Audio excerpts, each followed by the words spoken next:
Stress is affecting us at younger and younger ages.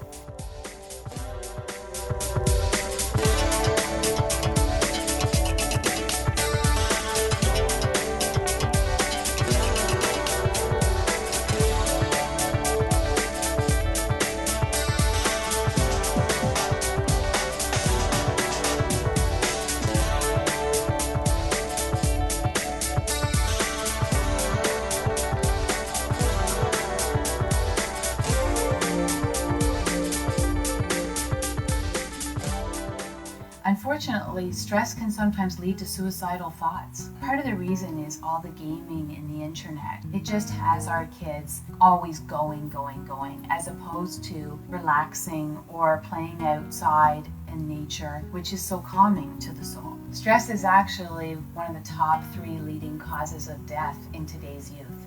It really is a hidden epidemic.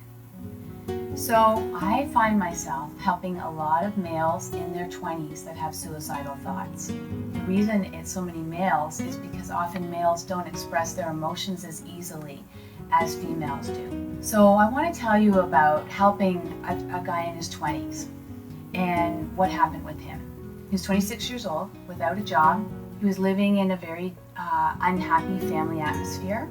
He didn't really feel that there was much hope for his life. He didn't have any money, he didn't have a vehicle, he didn't even have a cell phone anymore because he didn't have the money to pay for it. When he came to me, we worked on some ideas as to how he was going to come to love himself again. By the 3rd visit, he hadn't put any of the ideas into place. He was bothered about this because it was his ideas. I never give the ideas.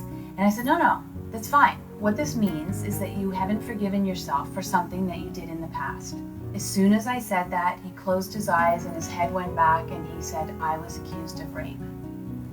And his whole town knew that he was potentially a rapist. He wasn't, but this is what everybody thought. And this is what he'd been living with. So we went through the memory. Because you see, it's never the memory of what happened that matters. It's what we take from it. In his case, I asked him, what did you learn from this incident that happened with this girl? Do you drink less alcohol? Do you do less drugs? Because those were involved at this party. And he said, well, at first I did more because I was so upset that I was actually wanting to hide even more. But eventually I stopped drugs altogether. And I said, what about your respect for women? And he said, oh, it's impeccable. And I said, you have a girlfriend now, and you are amazing to her, and you've been with her for many years. And he said, yeah. And he said it with pride in his eyes. And so then he realized that that incident had taught him respect for women and how to treat a woman. And then he became okay with that memory. How do I know? Because a little while later, he actually was put into a situation where he was seen as a bad guy, and he put his hands up and he said, no, I'm here to help you. I said, what were you thinking at the time you did that? And he said, I was thinking, I'm a good guy, you just don't know me.